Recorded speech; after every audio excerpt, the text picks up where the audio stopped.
It's always been a running motif in these comics that Spider-Man typically fights below his abilities. He's always horsing around and villains think they have an accurate idea of what he can do. Then we get to the point where he is pushed too far and busts out his real strength and speed, easily wiping the floor with his opponent. What exactly does this rage look like? What happens when Spider-Man stops pulling his punches? Well, in this video, we'll explore the comic reimagining of this trope and see what would happen if friendly neighborhood Spider-Man stopped being so friendly. But before we begin, we post videos like this every week with an occasional death battle or power ranking thrown in. If you feel like that is something you'd enjoy, then be sure to hit that subscribe button and sit back and enjoy the video.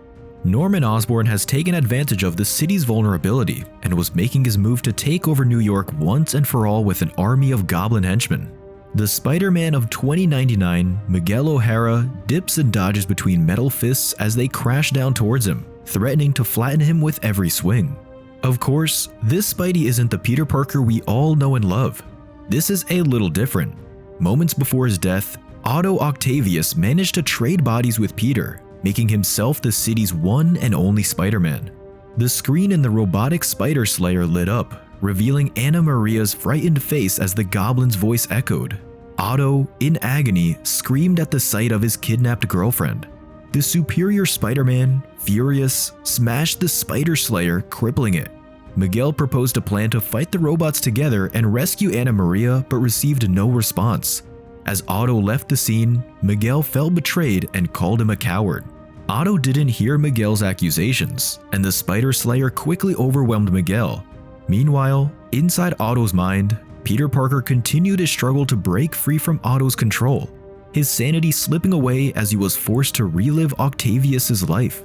Swinging desperately towards Anna Maria, Otto couldn't ignore the city's devastation.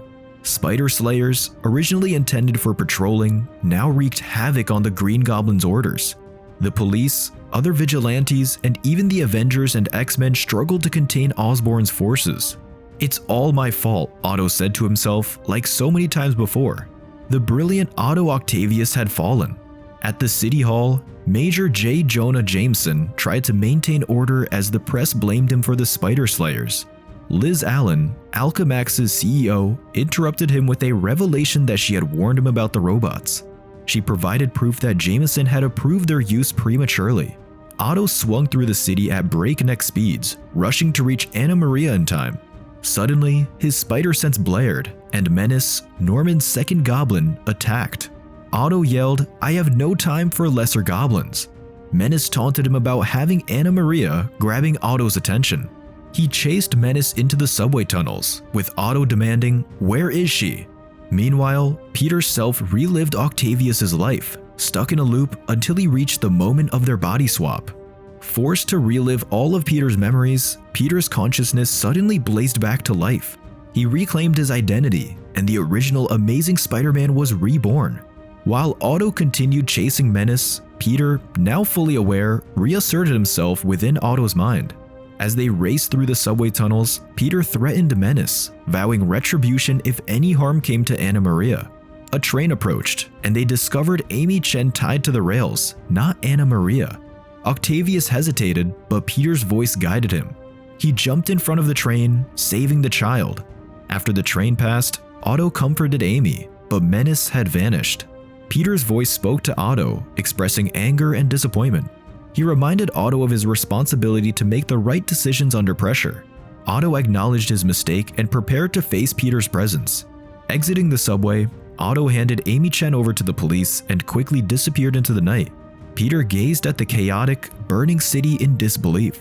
He questioned Otto's actions, and Otto admitted his arrogance. As Otto and Peter raced across the rooftops towards Parker Industries, Otto led Peter to his private lab. There, Otto prepared to enter the mindscape and asked for the necessary equipment. Peter warned Otto to be cautious, and Otto reassured him. Inside the mindscape, Otto began expunging his memories, erasing himself from Peter's mind to return the body he had stolen. As they delved through Octavius's memories, Peter saw Otto's love for Anna Maria. Otto explained that to save her, he had to give up every part of that love. Slowly, Otto, the superior Spider-Man, started fading away, leaving only Peter. He told Peter he alone could save Anna Maria and called him the superior Spider-Man. Finally, Peter regained control of his body and shed a tear. Otto's last tear.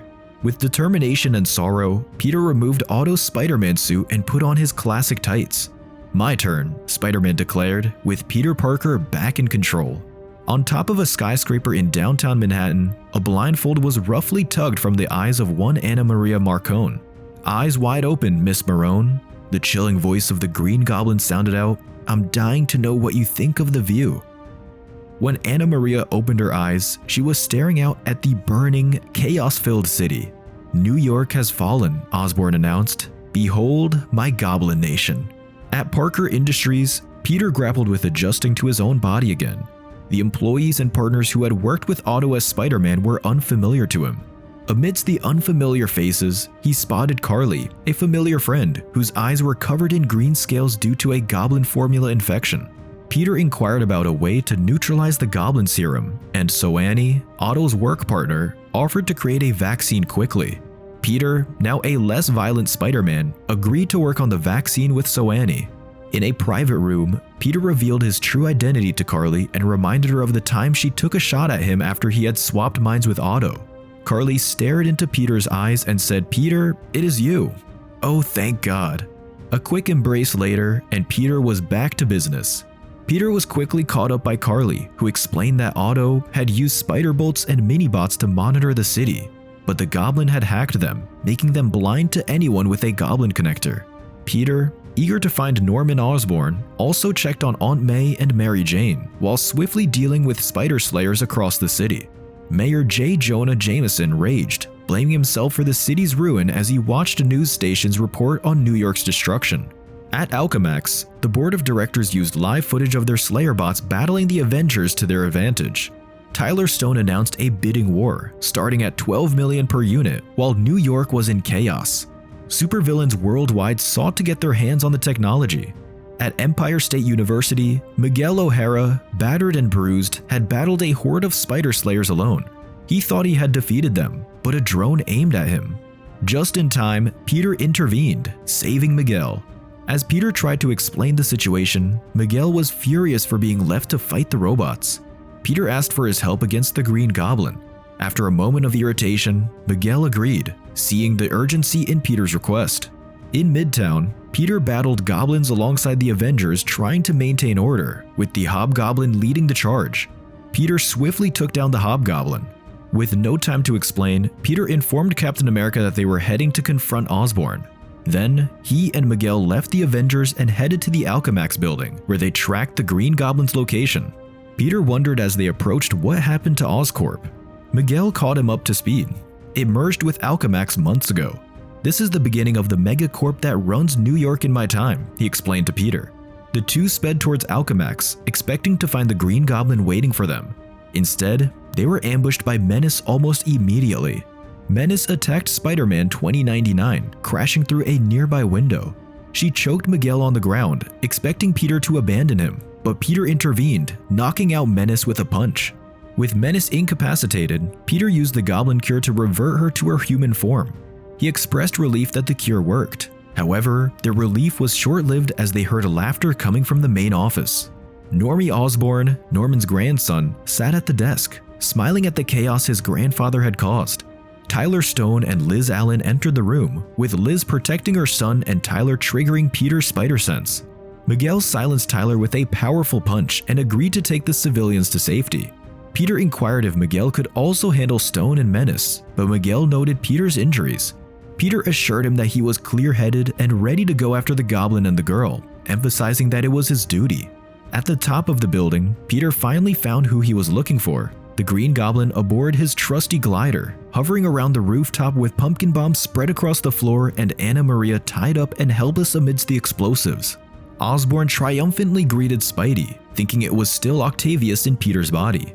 He taunted Octavius about his remaining achievements as Spider-Man and how everything would crumble because he couldn't save Anna Maria.